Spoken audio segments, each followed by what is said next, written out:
This is James Elder, Rifle TV, in association with Matthews Jim Marbauer. We're at the press conference today for Martin Murray v George Groves. Firstly, how are you, Martin, mate? Great, mate. To you? I'm alright. Good stuff. Good to see you in a big domestic clash. I think you and George Groves should be praised for the fact that you're taking these sort of fights at this stage of your career. Yeah, it's a great fight. I've said it many times before, but I'll say it again. It's a big domestic fight, a fight I've always wanted. And, you know, I can't wait for it. It's a genuine 50-50 fight on paper. You know, it could have topped the bill on any show, anywhere, if it was a fight on its own, but it's on the Anthony Joshua on the card, which is a stacked card. So, you know, it's great to be in a big fight, local, a domestic fight, and, you know, part of a big action-packed night of boxing. Both of your careers and trials and tribulations have been well documented. At this stage of your career, how important is it to you that you beat George Groves and get a chance to get back into them world honours? Oh yeah, well it is. I mean, you know, because I feel far from a finished fighter.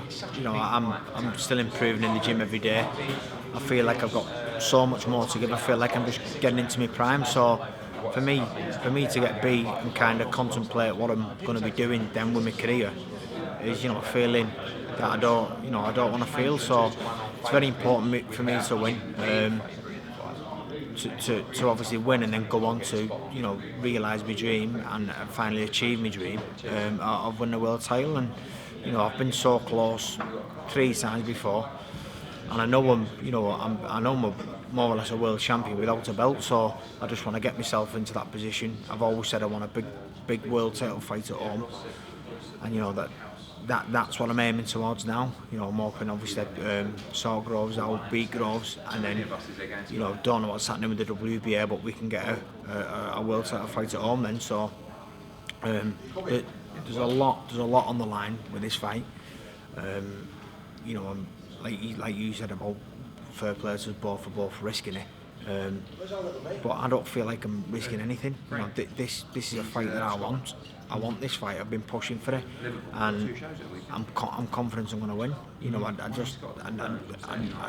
been a fan of Groves for a few years now. I've rated him as a fighter.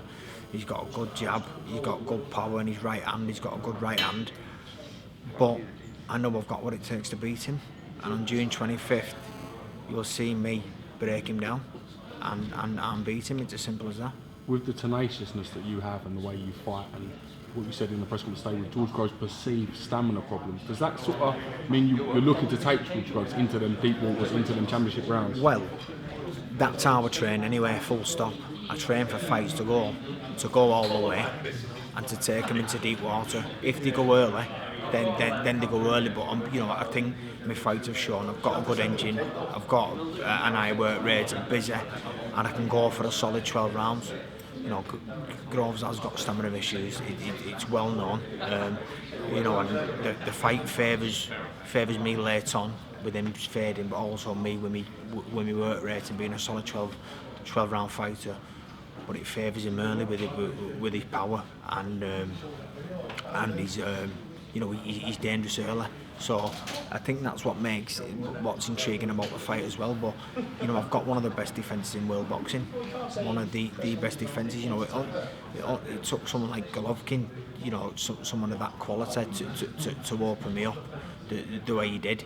Do you know what I mean? But I've been in with world class fighters and they've not been able to do that. And I've been in with better fighters than George Groves and they've not been able to do it. So I can't see George Groves doing it. You know, I think I'm that confident in this fight. The only way I get beat is if I get caught with something stupid early. But it is a great fight. It's 2 lads putting everything on the line, and you know, he's definitely going to steal the show on the night. George Groves has 2 defeats to Carl Froch. Brutal in the fact the way the fight's ended. Yeah. Then suffering sort of a stunned first round knockdown against Badly Jack out in Vegas. Do you think that makes him susceptible to being stopped? Well, he's obviously he's proved to be chinny, so to speak. You know, he's shown that when he gets it, he does go down.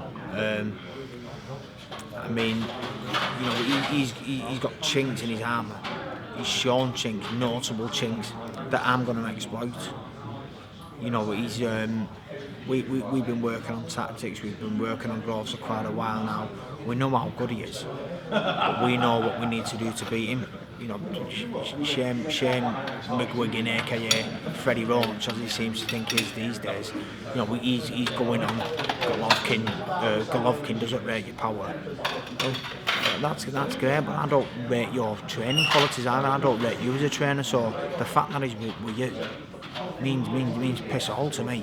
Do you know what I mean? You know, if you want my opinion, you should have never left that in move. Do you know what I mean?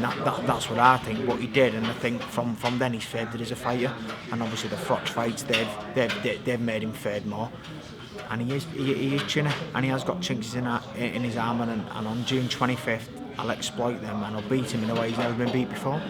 It's always that question. I know I spoke to you after the fight, and I've got my own opinion on this. But how much did that Golovkin fight take out of you, in your opinion? Nothing. You know, nothing at all. I got more confidence from that Golovkin fight than any fight I've ever had before or since. You know what? I'm not blowing smoke up my own ass, but I know I'm a tough man. You know, and I know I'm tough. But it wasn't just that. When I fought Golovkin, like I said, I knew he was a tough man, so it wasn't how tough I could be, you know. But it was all showing me heart. I know I've got a big heart. You know, if you want to beat me, you're gonna have to put me out. It's as simple as that. The only time I won't try and get up is if I'm out and I'm not able to. But it was just from that Golovkin fight. It was obviously taking everything he gave me. Obviously, I'm coming back later on in the fight, also knowing that. Knowing that obviously Golovkin's got a top pedigree, amateur pedigree, you know, showing that I could mix it with him boxing wise, take his shot, tough, keep going, fit, heart, desire, everything. You know, I come from that fight. Don't get me wrong, I was gutted more than I've been in any fight, to be honest with you, any fight. But I took loads of confidence from it, and I know that, you know, the confidence I took from it was there's no one out there who can do that to me apart from him. No one. You know, Groves hasn't got what it takes to do that. Not a cat, another chance, and take what I'm going to give him back. So, you know, I've been in tougher fights, far tougher fights than he'll ever be in. You know, don't get me wrong, the Froch fights were tough for him, but he was clinically beaten.